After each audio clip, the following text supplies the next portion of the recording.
Со колку механизација тука располага компанијата Трансмет?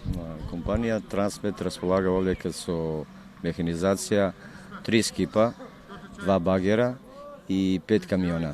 Тешки камиони, тросовинци и четворосовинци. Тоа е денеска во функција, сите работа денеска. Значи, од самиот момент, од случајот кога се случи, во 1 сат се ангажирани машини. Ангажирана е тогаш само 1 до 2 машини, пошто немаше пристап до местото кај што беше загрозено. Колку работници се ангажирани од компанијата? Од компанијата се ангажирани работници, зависи према механизација, од 12 до 13 тренутно се ангажирани. Што велат проценки да ќе биде ли за брзо и чисто? Проценки тешко може да се дадат, пошто голема е штета, материјална, ако не се уклучиме масовно сите од град Скопје и од надвор Скопје, цела Македонија, ова ќе потрае и ќе не загрози сите. Значи, опасноста од епидемии после недела може да се случи, пошто еве неколку дена работиме на расчистување, а уште не се гледа крај. Кажете ми, има и други компании, и други Има работници, компании. еден апел да се даде, што помасовно да се дојде, да се помогне на овие луѓе? Апел до сите компании. Тешка механизација е присутна.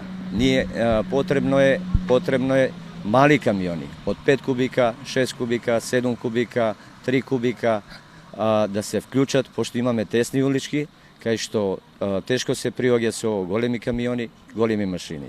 Значи, пожелно би било сите што имат да се обратат до школа овдека 25. мај, кај што се координатори, да им се даде распоред каде, на која локација да се работи. Мали камиони обавезно, ако би требало од утре, да не речам денеска, доцна е да се уклучат. Масовно сите. Ова ќе не загрози, цело Скопје ќе не загрози, ако не се уклучиме да им помогнеме овдека на нашите граѓани. Има и голем број на доброволци кои што дошле овде да помогнат, волонтери. Она што е најбитно според многумина, потребна е добра организација. Ја има ли тука? Првите денови, додека беше паника, тешко се доаѓаше да се направи организација. Веќе е постигнато, еве, од вчера се гледа дека ефект, присутна е полиција, војска, координатори имаме овдека, добиваме инструкции во школа 25. мај од 7:30, добиваме распоред каде на кои улици да се упатиме, што е загрозено.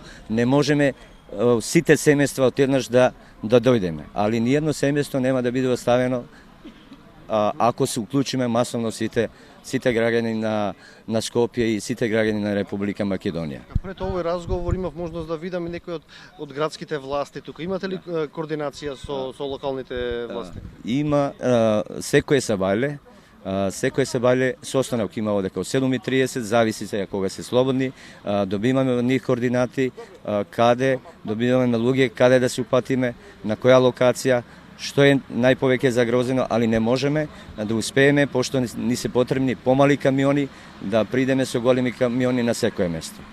Добро би било масовно сите да се уклучиме, додека не заврне, додека не се појави уште една штета, која тешко ќе можеме да ја санираме. Има ли потреба од оние помали алатки за работа, како гребла, лопати? Веќе имам информација дека нешто е донесено и дадено, али се што е донирано, значи добро е да се колку да е алат ќе биде недоволен. Пошто сите семејства нема куќа на овој реон дека не е загрозена, некоја, да речам 50-100% куќи се загрозени, уништени.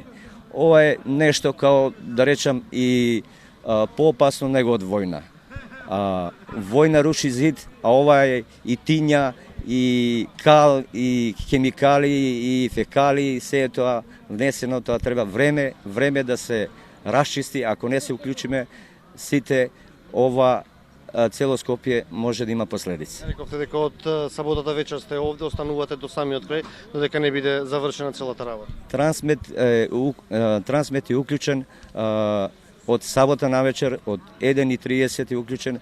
Присутен е овдека 24 сата со механизација и со луѓе кои одржаваат таа механизација.